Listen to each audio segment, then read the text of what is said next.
Chinese companies based in Australia, it's been revealed this week, shipped tons of medical supplies from our shores to Wuhan back in January and February to deal with the coronavirus crisis, including medical gloves and protective coveralls, leading to a lot of our supplies now being in short supply. I'm joined by the host of Sky News Outsiders, Rowan Dean, via Skype. Rowan, great to have your company, even if you are remote. It's great to have you on the show.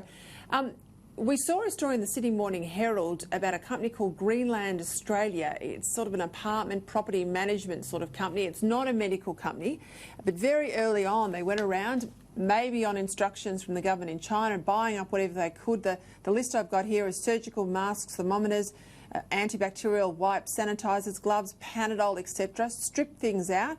3 million masks went. We know there's only one company in Australia that actually make masks. And that's been now followed up with another company, also property management, all flown out on a private jet back into China. What do you make of it? Well, what an extraordinary metaphor for everything we've long suspected about China. Here you have a property company buying and selling real estate in Australia. Fantastic. Good on them. Good luck.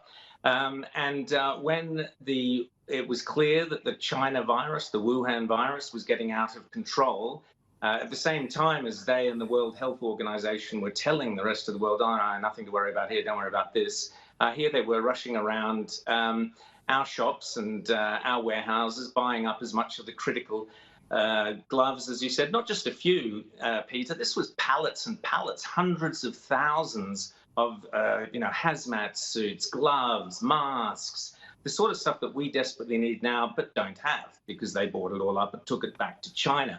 And this is the whole thing that we've long suspected with China. Basically treats us like a shopping mall that it can come in and just strip away whatever it wants and take it back home. We've had it with baby powder, we've had it with everything else. Now, as I say, there's nothing wrong. We're a capitalist society, so we like buying and selling.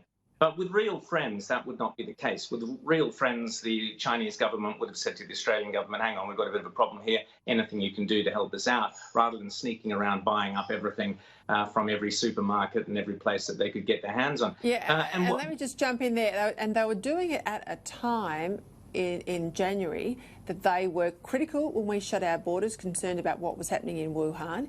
And earlier than that, remember, it was very hard to get fair information out of China as to the extent of the disease outbreak. And in fact, the doctors that went public found themselves in a lot of trouble. So they were under the cover of saying nothing to see here, buying up all of this equipment. And you're absolutely right. We're talking about 700,000 hazmat suits in the case of the Greenland group, 500,000 pairs of gloves, protective overalls, etc. All of this stuff was flown out on private planes. It didn't go through the normal freight systems, which tells me also that there's an intent here that's not in Australia's best interest. Oh, 100%. And I think there's a couple of great articles written this week, one by Terry Barnes and one by David Flint, both in The Spectator, were saying, when are we going to turn around and say to the Chinese, you actually owe us a lot of money, apart from rushing off and buying everything so that we don't have the goods, our own goods, now that we need them. The damage is done to the world by the Chinese cover-up, and the Chinese insistence that there was no danger to the rest of the world is running into the trillions of dollars, literally. We should be turning around and asking for reparations. We should be saying, I'm sorry, if you were a firm who'd done this, who'd spilled oil in the Great Barrier Reef or whatever it might be, we would be demanding massive reparations. We should be doing the very same of China, because as you say, Peter, it's clear that their intentions were not strictly above board. They were saying one thing, publicly, in the background, they were telling all their Chinese companies in Australia, and we've always said these Chinese companies are really just a front for the communist government. They don't have that separation between corporation and state that we do.